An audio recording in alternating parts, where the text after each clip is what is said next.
Hey everybody, welcome back. Tim here, Gamiviti. Exciting one today.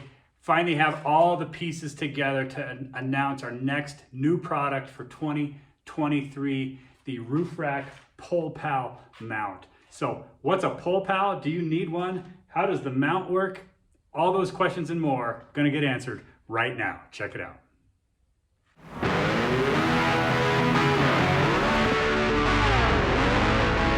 Passenger days.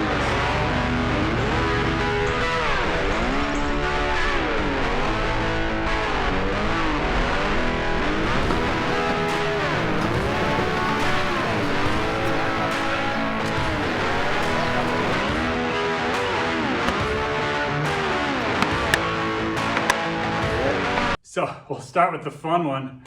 That's the pull pall. So here it is. So you can see their logo upside down. You get the idea. This is essentially a winch anchor point for those times when you don't have another winch anchor point. So think of a high mountain pass where there's nothing around but snow and ice, or a nice beach or a desert where there's nothing around but sand, and you get yourself stuck and you need a place to hook your winch to.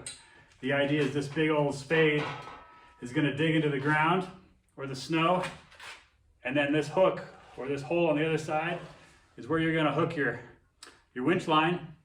And then when that pulls, that thing is going to dig itself down into the ground.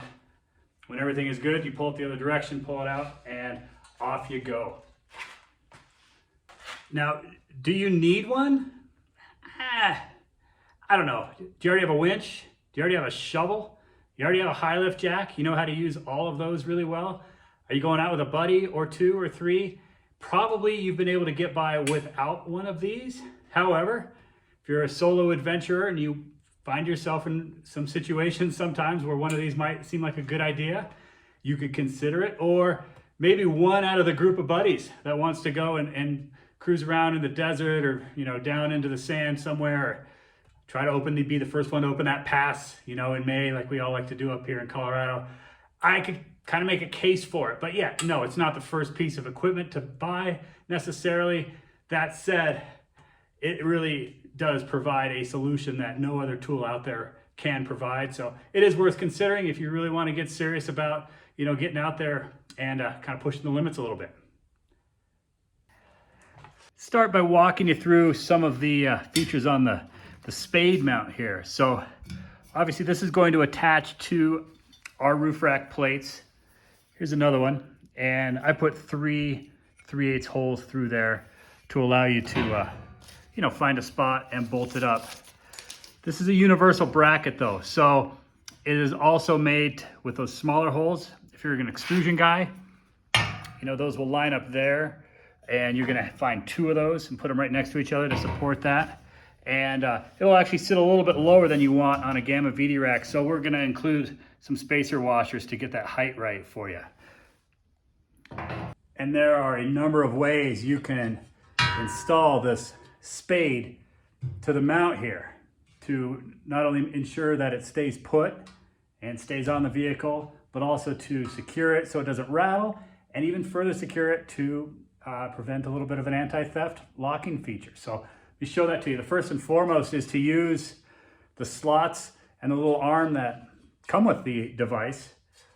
We've replicated basically the same feature on top of the mount here. So that slips over, it'll slide back, and you slide this guy over, and now this thing is secure. Now, if you're still on the beach between recoveries, that's probably good enough.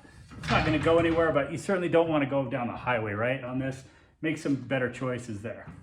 We've added a couple things. You see these little holes? So these are 1/4-inch holes. If you have a tiny little pin, that one works really well, the little ball on there. That would give you further protection against this thing flying off. You could also replace this with a trailer hitch pin with a lock on it, and then you could actually lock this here or slip a cable through it, a little bike lock kind of thing like that. We've also provided a Velcro strip, which the idea was just, literally the belt and suspenders solution there, right? But to give you a way to make sure that this stays put, doesn't rattle, and gives you another way to secure it. So you can lash that down nice and tight. and then this guy will stay put where it wants to be. So number of ways you can really make some good solutions there and not have this thing fall off or rattle, because it is heavy and you want to take care there. So now there's one feature that I missed in designing the spade mount here, and that's these two little wings. The intent with these holes was I wanted to install a 1/4-20 riv nut and provide a little thumb screw with the idea that you could screw through the holes on the spade, these holes, this hole and this hole, and provide you another way to stick this down and stop it from rattling.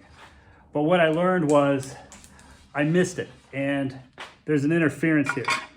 So when this slides in, those little ears hit, if you can see that in the light. So what I did to make it work, because yeah, I'd already bought the whole batch of them, is I bent these down with some channel locks.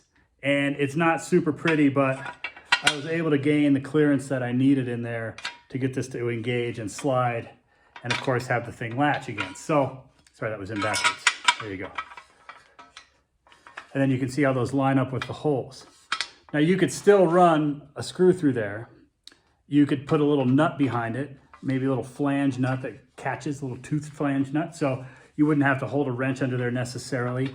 And if you discovered that this thing was jiggling a little bit too much, that would certainly dampen that down. So you gotta let me know, and I will revise this in future versions of this part, but I'm not sure how to fix it right now. One option is I could just cut these ears off and we could forget they were ever there, and Rev 2 has no ears.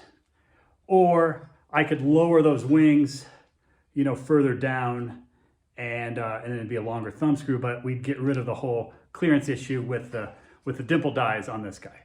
So you tell me what you would like to see.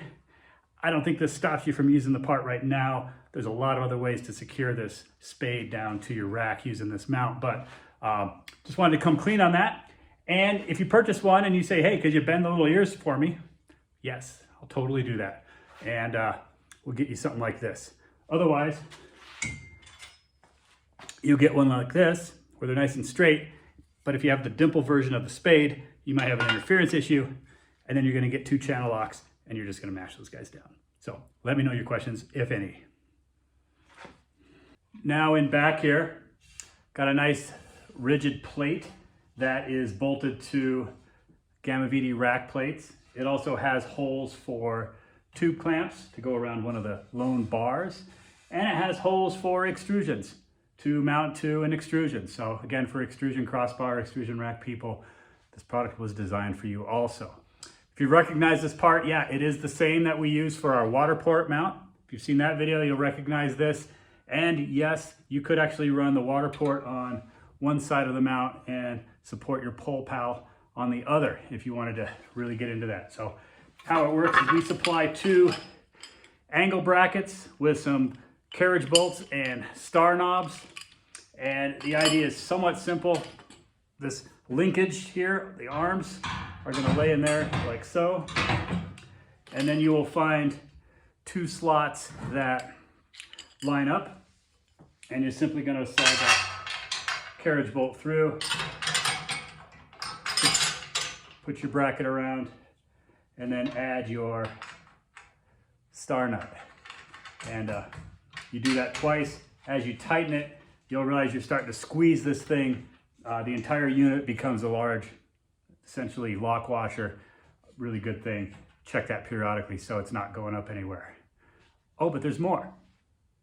In front, we put a hole in the spade mount, and that's to give you another option of securing this further with just a little hitch pin.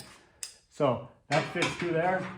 You put your pin through, and now I have a little bit of an added security. If something were to fail back there on those screws, at least this guy is helping holding this on. And possibly I could find a way to do a locking hitch pin here, although I don't believe any of those are recovery rated. And a lot of them are a little bit too wide to fit under that spade. So you might have a difficulty there, but that is possible if you really wanted to explore that. But anyway, that hitch pin was intended to just give you a little bit of an added security for holding this, you know, this linkage down. And of course, once you have this linkage set, then you can take your spade, it runs over the top of it, slides back, flip that in there. If you're a pin person, put your pin through, and you're loaded up and ready to go. Since I had the demo pieces here, this is what that would look like mounted to a couple extrusions. So pretty straightforward there. And then in the middle, this is what that would look like mounted to one of our tube clamps. So variety of ways to mount this on a variety of different roof rack systems. This is what your spade mount would look like on 2 extrusion bars.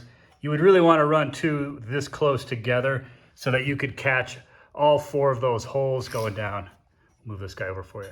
There you go. So they all line up. Really important here to kind of overdo it on securing this to your rack system. How heavy is the Pull Pall? Here it is dangling on my shipping scale. And that says 32.56 pounds. So 32.5 pounds. Probably a little heavier than your high lift jack. And here it is one last time, all buttoned up.